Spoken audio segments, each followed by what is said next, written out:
વાસુદેવાય નમઃ. ઓમ નમઃ બ્રહ્મા વિષ્ણુ મહેશ નમઃ. ઓમ નમઃ શિવાય. ઓમ નમઃ શિવાય. આજ રોજ અમે દેવભૂમિ દ્વારકા જિલ્લાના ખંભાળિયા તાલુકાની અંદર પુરાણ મંદિર દંતેશ્વર ભગવાન શ્રી શંકરના દર્શન કરી અને 88,000 કર્મચારીઓનું સરકારશ્રી હિત છે અને 47 લાખ બાળકો તે કુપોષિત ન રહે, એનજીઓકરણ નાબૂદ કરે અને જે સ્થિતિ છે તે જાળવી રાખવા માટે ફેર વિચારણા કરે દંતેશ્વર ભગવાન પાસે અમે એવી પ્રાર્થના કરી અને સરકારશ્રીને માનનીય મુખ્યમંત્રી સાહેબશ્રીને ઉદ્દેશીને અમે પ્રાર્થના કરીએ છીએ કે ફેર વિચારણા કરી અને ગ્રામ્ય કક્ષાએ એનજીઓકરણ ન કરે.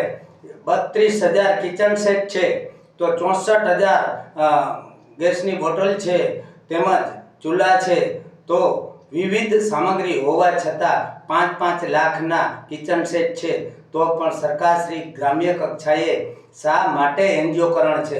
અને સરકારશ્રીનો પરિપત્ર પણ છે કમિશનર કચેરીનો કે શિયાળામાં રસોઈ બની ગયા પછી 4 કલાકની અંદર એનો ઉપયોગ કરી લેવો અને ઉનાળાની અંદર 2 કલાકમાં ઉપયોગ કરી લેવો.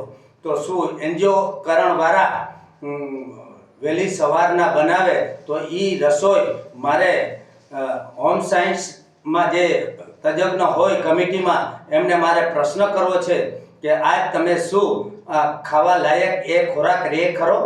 શું પોષણક્ષમ એમાં કેટલું રહે? તો શું ગુજરાતના 47 લાખ બાળકોની અંદર કમસે કમ SC ST OBC અને આર્થિક સમાજના જ નબળા વર્ગના જ બાળકો ભણતા હોય અને શું એ ભવિષ્યની અંદર ઉચ્ચ શિક્ષણ મેળવી શકશે ખરા? અને એમાંથી યોદ્ધા અધિકારીઓ બની શકશે ખરા?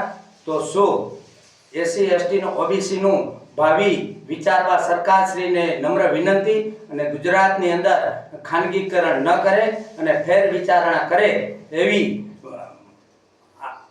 મહાદેવના માધ્યમથી ભગવાન ફેર વિચારણા કરે એવી અમે પ્રાર્થના કરીએ છીએ અને માનનીય મુખ્યમંત્રી સાહેબને તેમજ તમામ કેબિનેટ ટીમને તેમજ PM પોષણ શક્તિ નિર્માણ યોજનાની સ્ટેટ લેવલની જે ટીમ હોય અધિકારીઓની તેમને એક અમે પ્રાર્થના કરી છે કે એક ફેર વિચારણા કરી અને દરેક કર્મચારીનો ઉપરોક્ત જ્ઞાતિનું હિત છે. જો આ હિત ઈચ્છવામાં નહીં આવે તો બાળ મજૂરી વધશે અને ઉપરોક્ત જ્ઞાતિની અંદર કુપોષણનો રેશિયો વધશે તો ભવિષ્યની અંદર મજૂરોનું પણ પ્રમાણ વધશે. જય હિન્દ.